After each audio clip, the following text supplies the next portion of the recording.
Vun hi ni som hi paruk September sang hi som hi pali ni hai classic vaimim Korean vaimim kan ching dan hai Korean trawin ziak nuai me she thim har khop mai engma English atel box iro hai Korean vek ania hi kan ching sin dona hei lai hian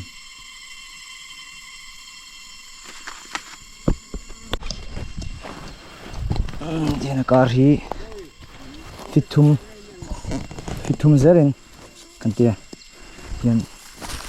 kan nim khana ka em a tina kar hi moling kan tia fitum in kan tia hian karin thawe ka nga chuanin kanu te hoin aran tu don ani green thang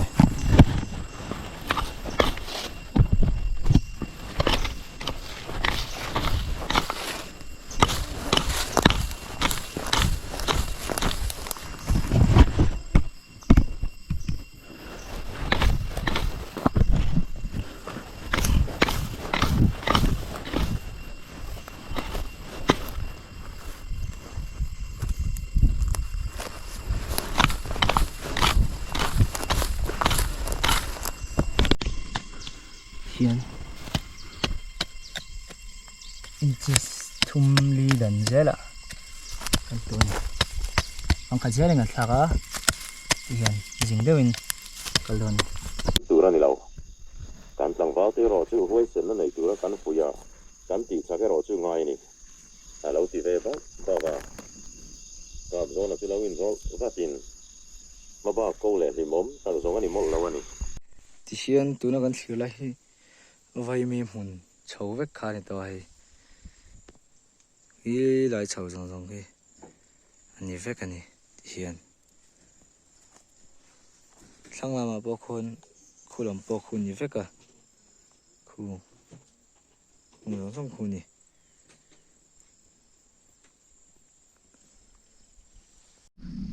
ole when hi ni som le pathum Photani nia sanghi le samhi panga tuna kan mulai hi Korean vaimim classic vaimim ania I sanghi somhi pali September thatop lama kan ti kha nia ei voina hianin vikhat nan kan seng dona atir tanga kan chin tir tanga video lo da khom te nen a khomin classic vaimim chin dan karon da dona kamin lo clear sak theu don nia atop thlengin o kan kek ta nang yan ni long ni tu pai kan te nga kan hong chi nang yo tin ra reng kan hen chi nang ti khon chen chu waranga chen a spot zeu zeu do na chu a om da na ni yan te pai kan la chi nang te po hi a spot dan hin ang lo nuwa ya hey tikhuan om don ani atui em ma hang boka atui ni top mai na sei dan nok lo nang sang thak don le ani kan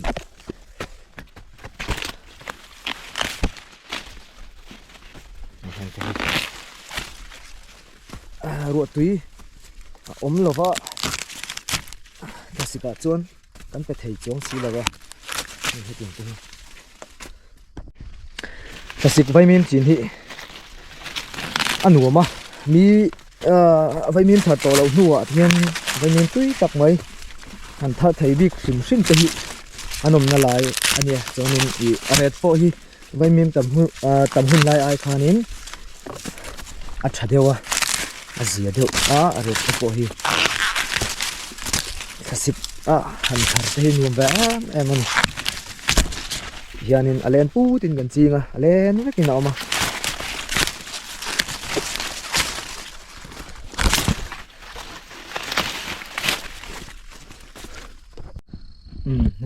hei hian Korean vaimim chu tiang an pol veka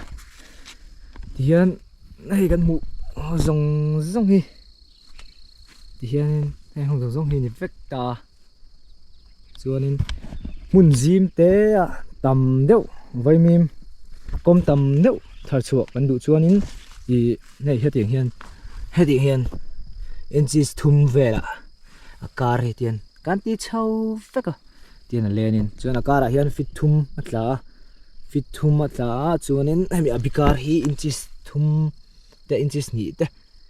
inches li te ania ti hian kung om veka chuanin hei ti hian nai te ti hian hei om thua me ti hian tam dua thar hlok ola ti hian nai te an om veka hei nai te om chho veka ni chakhop mai ti hian mun zim te tam deuh thar dan ania ti hlir hianin kan ching thina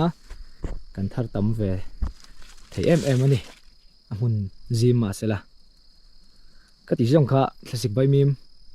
chin dan karon da lam thei chu ni a ti hianin kan seng to mai do na kan senganga a kung ding e roi chu na kin a hmun tangkai na kan zong lenga thlai chin dan chi hrang ron da le zel ka tumanga